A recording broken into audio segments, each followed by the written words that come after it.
অর্থনৈতিক দুশ্চিন্তা থেকে নিজেকে মুক্ত রাখুন। তো আজকের ভিডিওটায় কিভাবে অর্থনৈতিক দুশ্চিন্তা থেকে নিজেকে মুক্ত রাখা যায় সেটা নিয়ে একটু আলোচনা করব। অর্থনৈতিক দুশ্চিন্তা সবার মধ্যেই থাকে, কারোর বেশি কারোর কম। আর আমরা যারা বা আমাদের মতো যারা রয়েছে, ম্যাক্সিমাম মধ্যবিত্ত ঘরের লোকেদের মধ্যে দেখা যায় একটা জিনিস, যে হয়তো যে টাকাটা ইনকাম করছে তার প্রায় 50% টাকা কোনো না কোনোভাবে লোনের মাধ্যমে, কোনো ইন্স্যুরেন্সের মাধ্যমে খরচ হয়ে যায় প্রতি মাসে। যা ইনকাম তার অর্ধেক টাকা, আর অর্ধেক টাকা যেটা থাকে সেটা দিয়ে সংসার চালায়। সংসারের খরচা আছে, ছেলে মেয়ে আছে, আর তাদের পড়াশোনা রয়েছে। আর যারা অল্প বয়সে, যাদের বিয়ে হয়নি, সংসার এখনো শুরু করতে পারেনি, তারা কি করে, তারা বিভিন্ন রকমের সুখ স্বাচ্ছন্দ্য উপভোগ করার জন্য তারা কিছু না কিছুভাবে অর্ধেক টাকা যা পায়, ইনকাম করে, তা খরচা করে ফেলে। বন্ধু বান্ধবদের সঙ্গে ঘুরে বিভিন্ন জায়গায় বিভিন্ন রকমভাবে খরচা করে ফেলে। তাদের এখনকার যে আমি যে সামাজিক ব্যবস্থার কথা বলছি, খুব যে প্রচুর পয়সা আছে যাদের দুশ্চিন্তা করতে হয় না, তাদের জন্য ভিডিওটা নাই। যারা এই আর্থিকভাবে দুশ্চিন্তা করে তাদের জন্য ভিডিও। তো আর্থিকভাবে দুশ্চিন্তা থেকে মুক্ত থাকা যায় কি করে? কোনোভাবে থাকার উপায় আছে কি? আর্থিকভাবে কিভাবে দুশ্চিন্তা থাকবে? হ্যাঁ, থাকা যায়। তাহলে একটা ছোট একটা উদাহরণ দিচ্ছি, এবং এটা কোনো গল্প না, এটা সত্যি কথা। আমারই সঙ্গে একটা লোকের পরিচয় হলো। লোকটা টোটো চালায়, এবং তার মধ্যে দেখলাম যে আর্থিক দুশ্চিন্তা নিয়ে খুব টেনশন, মানে বলছে যে কিভাবে কি করব, এই খরচা, ডাক্তার খরচা, স্কুল খরচা আছে, তার ছেলে মেয়ে আছে, বাজার মূল্য যেভাবে বৃদ্ধি পাচ্ছে সেভাবে, আবার কম্পিটিশন মার্কেট। এটা একটা টোটোওয়ালার কথা বললাম। এই যে বাজার মূল্য বৃদ্ধি পাচ্ছে, সে বাজার মূল্য বৃদ্ধির সঙ্গে আমাদের সমাজের যে অর্থনৈতিক দিকটা সেভাবে অর্থনৈতিকভাবে সাবলীল কেউ হতে পারে না। কারণ বাজার মূল্য, হয়তো একটা ছোট ঘটনা দিয়ে বলছি, হয়তো কখনো শুনেছেন যে এই জিনিসটার দাম বেড়েছে, কিন্তু কখনো শুনেছেন কি যে এই জিনিসটার দাম বাড়ার জন্য যে বেতন দেওয়া হয় সবাইকেই, সরকারিভাবে, বেসরকারিভাবে, বা ব্যবসা যারা করছে তাদের তো লাভের পরিমাণটা একই থাকছে, বাড়ছে না তো, কিন্তু জিনিসের দাম তো বেড়ে যাচ্ছে। সরকারিভাবে, বেসরকারিভাবে যারা মায়না পাচ্ছে তাদের মায়নাটাও একই থেকে যাচ্ছে। যখন জিনিসের দাম বাড়ছে তখন কিন্তু মায়নাটা বাড়ছে না। মায়না, সে সরকারি বলুন বেসরকারি বলুন, বেতন কাঠামো বা মায়না এমনভাবে তৈরি করা হয়, মুদ্রাস্ফীতির ওপর নির্ভর করেই তৈরি করা হয়। কিন্তু কখনো দেখেছেন মুদ্রাস্ফীতির থেকে বেশিভাবে দেওয়া হচ্ছে? যত পার্সেন্ট মুদ্রাস্ফীতি হচ্ছে তত পার্সেন্টের থেকে বেশি কখনো মায়না বেড়েছে আপনার? কারোরই বাড়েনি, বেসরকারিরও বাড়েনি, সরকারিরও বাড়েনি। আর মুদ্রাস্ফীতি প্রতি বছর প্রায় 10%-এর কাছাকাছি বেড়ে যায়। খবরে দেখবেন 7%, 4%, এরকম। 4% কখনোই হয় না, 7%, 6% মুদ্রাস্ফীতি হয় প্রতি বছরে। কিন্তু প্রতি বছরে কি 7% বা 10% করে মায়না বাড়ে? বেতন বেড়েছে? বাড়েনি। তো একটা ঘাটতি থেকেই যায়। আর এই ঘাটতির জন্য কি হয়, বছরের একটা সময়, বছরের ঠিক একটা সময়, এটা আমার নিজের অভিজ্ঞতা দিয়ে বলছি, একটা সময় আপনার দেখবেন মাইনাতে আপনি সচ্ছলভাবে চলে যাচ্ছিলেন, দেখা যাচ্ছে কয়েক মাস পরে সেই মাইনেটাই আপনার কাছে মনে হচ্ছে অনেক কম হয়ে গেছে, আর একটু বেশি হলে ভালো হতো। কেন? কারণ মুদ্রাস্ফীতি হচ্ছে, জিনিসের দাম বাড়ছে। তো এই যে জিনিসের দাম বাড়ার জন্য নিজেকে প্রস্তুত রাখতে হবে, যে হঠাৎ করে যদি আপনার কোনো কিছু দরকার পড়ে আপনি কি করবেন। তার জন্য কতগুলো ফান্ড দরকার। কীরকম ফান্ড? আপনি নিজে মনে আপনাদের প্রত্যেককে বলছি যে নিজেরা ফান্ড করুন, একটা একটা করে ফান্ড করুন। কীরকম ফান্ড? কোনো ওই গ্রুপের সঙ্গে নয়, নিজেদেরকে নিয়ে, নিজেদের মনের মধ্যে, নিজের বাড়িতে। যেমন ধরেন মেডিকেল ফান্ড। আপনার মায়না যাই হোক না কেন, আপনি গত কয়েক মাস ধরে আপনি কি দেখে আসছেন? আপনার প্রতি মাসে ডাক্তার বাবদ, শরীরের চিকিৎসা বাবদ বা মেডিসিন বাবদ কত টাকা খরচা হয়। আপনি দেখছেন যে কখনো কখনো আপনার মাসে 2,000 টাকা খরচা হচ্ছে, যে মাসে আপনি ডাক্তার দেখাচ্ছেন। প্রতি মাসে মানুষের, আমি যেটা মনে করি, প্রতি মাসে মানুষের ডাক্তারখানায় যেতেই হয়, ওষুধ খেতেই হয়, কোনো না কোনোভাবে, নিজের জন্য হোক বা বাড়ির কারোর জন্য হোক। তো সেইটা কিন্তু আপনারা কখনো ভেবেছেন এই যে ডাক্তারখানার খরচাটা, এটা কখনো আপনি বাজেটের মধ্যে ধরেছেন? সংসার চালানোর বাজেটের মধ্যে ধরেননি তো? ধরে দেখুন, ওই টাকাটা প্রতি মাসে মাসে আপনি দেখছেন যে যদি জমাতেন তাহলে টেনশনটা একটু মুক্ত হতো না? আর্থিকভাবে আপনি টেনশন মুক্ত থাকেন, না আমার ওই টাকাটা জমানো রয়েছে, অসুবিধা নেই। তো এই মানসিকভাবে নিজেকে দুশ্চিন্তা মুক্ত করতে হলে প্রথম দেখতে হবে আপনার শারীরিক দিকটা। শারীরিক দিকের প্রথম চিন্তাটা মানুষ বেশি করে। আজকে ডাল ভাত দিয়ে খাওয়া হয়ে যাবে, কালকে মাছ ভাত হতেই পারে, আজকে ডাল ভাত দিয়ে খেয়ে নিই। তো বিষয়টা হচ্ছে যে চিকিৎসার ক্ষেত্রে কত টাকা আপনার খরচা হতে পারে আপনি নিজেও জানেন না। আমরা যখন কখনো অসুস্থ হই, তখন আমরা বলতে পারি না আগে থেকে যে আমার এত টাকার অসুস্থতা হয়েছে। ডাক্তারখানায় যাওয়া, তার ওষুধ কতদিনে সারবে কেউ বলতে পারে না আগে থেকে। এমনকি ছোটোখাটো অপারেশন, বড় রকমের অপারেশন, কেউ বলতে পারে না যে এত টাকা আমার খরচা হতে পারে। তার জন্য নিজেকে প্রস্তুত রাখতে হবে। কিভাবে রাখতে হবে? বাড়িতেই একটা ফান্ড করুন, হিসাব করুন যে আমার প্রতি মাসে আমি এই টাকাটা আমি মেডিকেল ফান্ডের জন্য আলাদা করে রাখবো, এই টাকাটা হাত দেবো না। আমার যদি চিকিৎসার প্রয়োজন হয় তাহলে আমি এই মেডিকেল ফান্ডের টাকাটাই খরচ করব, যতটুকু লাগবে ততটুকু খরচ করব। তো এর জন্য আপনাকে দেখা যাচ্ছে মান্থলি আপনি যত টাকা ইনকাম করেন তার থেকে সামান্য কিছু টাকা রেখে দেন। দেখা গেল যে আপনি 2,000 টাকা রাখলেন বা 1,000 টাকা রাখলেন, যে মাসে আমার 1,000 টাকা বা 2,000 টাকা করে রাখি। তো প্রতি মাসে 1,000 কি 2,000 টাকার মতো মেডিকেলে আপনার যদি খরচ না হয় তাহলে আপনাকে তার থেকে বেশি রাখার চেষ্টা করতে হবে। আর যদি দেখেন যে আমার 3,000 টাকা খরচা, নিশ্চয়ই 3,000 টাকা রাখতে হবে। তো আপনার যেটা গত কয়েক মাসের আপনি হিসাব করে দেখবেন, গত কয়েক মাসে আপনার মেডিকেল বাবদ একটা গড় খরচা বের করে নেন কত টাকা হয়। সেই গড় খরচাটা আপনি একটা ফান্ড হিসাবে বাড়িতেই একটা কোটো হোক বা লক্ষ্মীর ভাণ্ডার না, মানে মাটির যে ভাণ্ডারগুলো বলে, আমরা ছোটোবেলায় ওটাকে লক্ষ্মীর ভাণ্ডার বলতাম, এখনও অনেকে পিগি ব্যাংক বলে। তো ওই সব জায়গাতে যে টাকাটা আপনি দরকার পড়লে বের করতে পারবেন, সেরকম জায়গাতে আপনি ওই মান্থলি যে টাকাটা আপনার ডাক্তারখানায় গিয়ে একটা গড় হিসাব, যেটা আমার খরচ করতে হয়, সেই গড় হিসাব অনুযায়ী আপনি জমান। তো একটা গেল কি মেডিকেল ফান্ডে গেল। এইবার দেখবেন যে আপনার বাড়িতে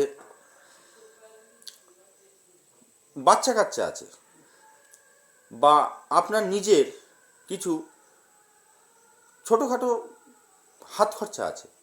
যেমন ধরুন, যাদের বাড়িতে বাচ্চা কাচ্চা আছে, তারা তাদের বাড়ির বাচ্চা কাচ্চারা দেখবেন লজেন্স কেনে, চিপস কেনে, কোল্ড ড্রিঙ্কস কেনে।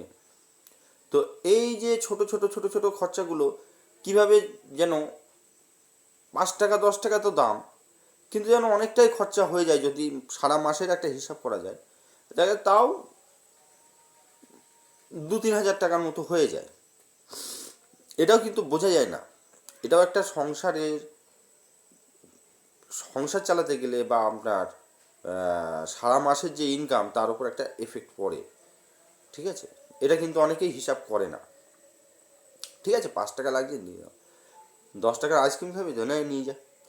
তো বিষয়টা হচ্ছে যে যাদের বাচ্চা কাচ্চা নেই, তারা দেখা যাচ্ছে বন্ধু বান্ধব, চলো একটা এগরোল খেয়ে নিই, বা চল এদিক থেকে ঘুরে আসে, একটা সিনেমা দেখে নিই। তো এই যে টাকাটার হিসাবটা, এটাও আপনি 5-6 মাস, গত 5-6 মাস ধরে একটা হিসাব করে দেখবেন যে আপনার গড়ে কত টাকা এর পিছনে খরচা হচ্ছে, সেটারও একটা আলাদা ফান্ড করুন। এইভাবে আপনার ডাক্তার, মেডিকেল ফান্ড, আপনার এই শখ পূরণের ফান্ড, এটাকে আমি বলতে চাইছি শখ পূরণ, মানে ছোটোখাটো 5 টাকার লজেন্সও একটা শখের মধ্যে পড়ে। আপনার ইচ্ছা হলো আপনি কোল্ড ড্রিঙ্কস কিনলেন, একটা থামস আপ কিনলেন, বা কোথাও মিয়ামরের কেক কিনলেন, শখ হয়েছে, বা কখনো সিঙ্গারা কিনে খাচ্ছেন, বা কখনো দেখা যাচ্ছে আপনার শখ হয়েছে একটা বিরিয়ানি কিনে খেলেন। এটা শখ, মানে এই যে শখের পেছনে আপনার কত টাকা, এটা না হলেও চলতো। এটা যদি আপনি নাও করতেন, বা এটা যদি বিরিয়ানিটা যদি আপনি নাও কিনতেন বা নাও খেতেন, তাও কিন্তু আপনি আপনার জীবনে কোনো প্রভাব পড়তো না। কিন্তু আপনার শখটার একটা ব্যাপার আছে, তো এই শখটা পূরণ করার জন্য, তো শখ পূরণের জন্য কিছু কিছু মাসে কখনো বেশি খরচা হয়, আবার কখনো অল্প খরচা হয়।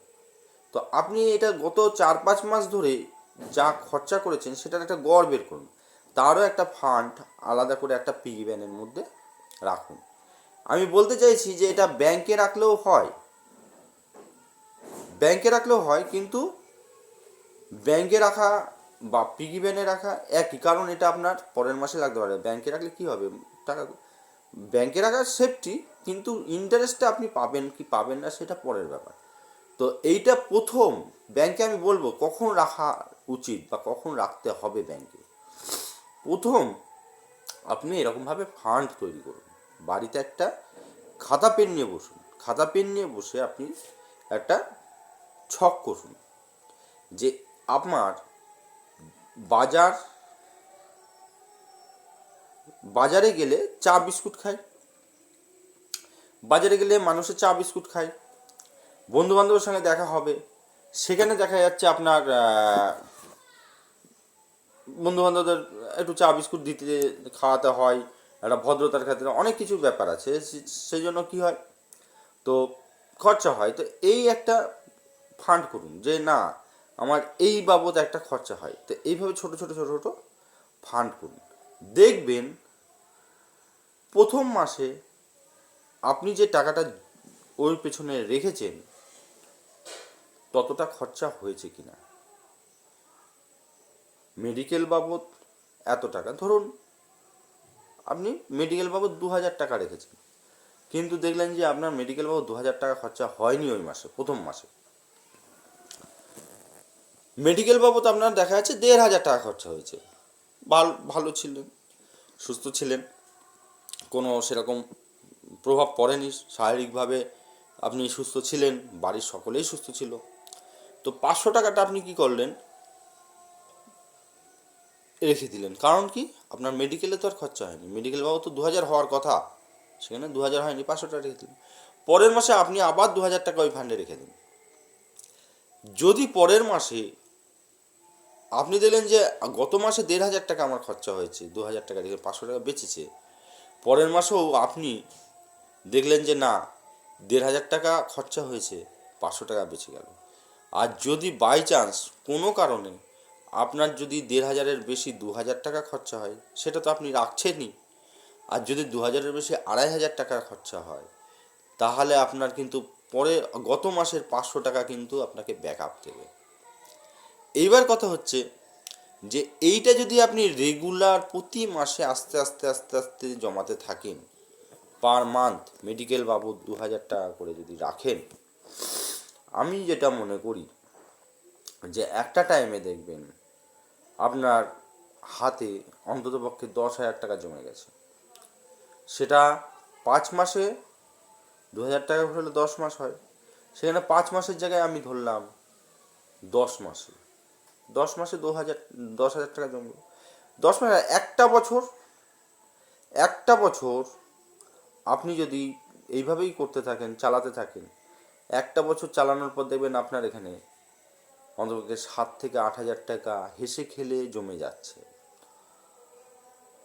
আগে কি করতেন?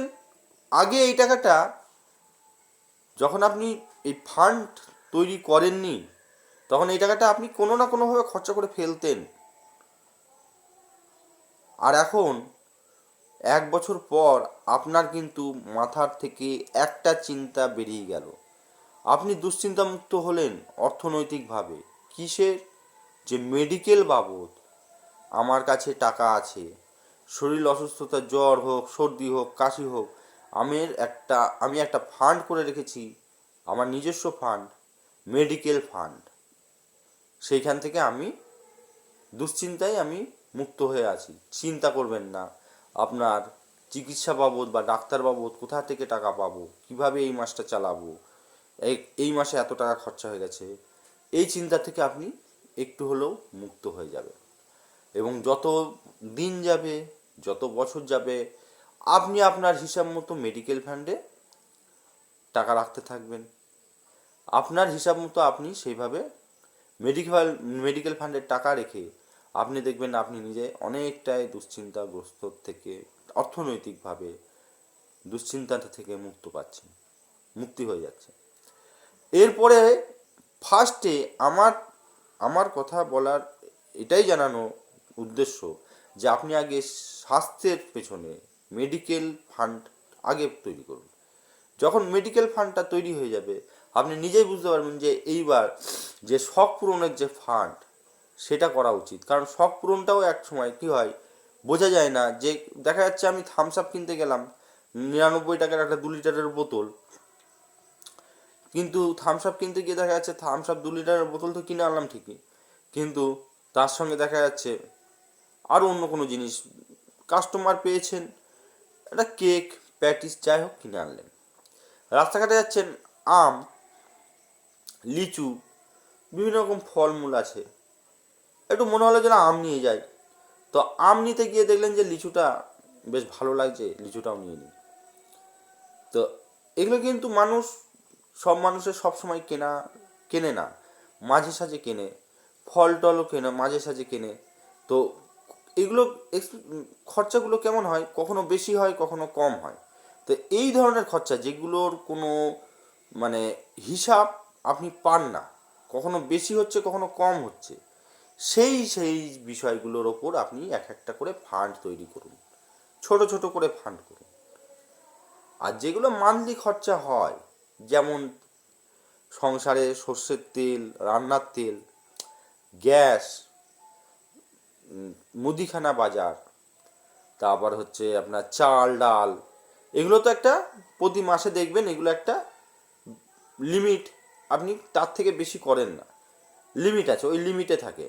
ওইগুলো না, আমি কোনগুলোর ফান্ডের কথা বলছি, যে ফান্ডগুলো আপনি বুঝতে পারেন না, আমরাও বুঝতে পারি না, অনেক মানুষ বুঝতে পারে না। আজকে 10 টাকার এইটা কিনে খেলাম, কালকে 20 টাকার ওটা কিনে খেলাম, কালকে মেলায় গেলাম, এই ধরনের শখ, ছোট ছোট শখ। এই শখগুলো কি হয়, এই শখগুলো পূরণ করতে গিয়ে আমরা বুঝতে পারি না, কখনো নাগরদোলায় চড়ছে, কখনো নাগরদোলায় চড়ছে না, মানে যেটার কোনো আনএক্সপেক্টেড খরচা যেটাকে বলে, সেইগুলোর বিষয়ে একটা ফান্ড করুন। প্রথম করবেন মেডিকেল ফান্ড, তারপর মানে শখ পূরণ, ছোট ছোট শখ পূরণের। দেখবেন এরপরে যখন আপনি এই ধাপটাও যখন পেরিয়ে আসবেন, তখন আপনার অটোমেটিক দেখবেন আপনি বুঝে গেছেন যে এর পরে নেক্সট কিসের ফান্ড করলে আপনার মানসিকভাবে দুশ্চিন্তা, অর্থনৈতিক দুশ্চিন্তাটার থেকে আপনি মুক্ত হতে পারছেন। তো অর্থনৈতিক দুশ্চিন্তা থেকে মুক্ত হতে গেলে নিজেকে তৈরি করতে হবে। কারো সাহায্য নেওয়ার থেকে, আমি বলছি কারো সাহায্য নেওয়ার থেকে নিজেকে সাবলীলভাবে যদি অর্থনৈতিকভাবে স্ট্রং করতে হয়, তাহলে এইভাবে আপনি ছোট ছোট ছোট ছোট পদক্ষেপে এগোন।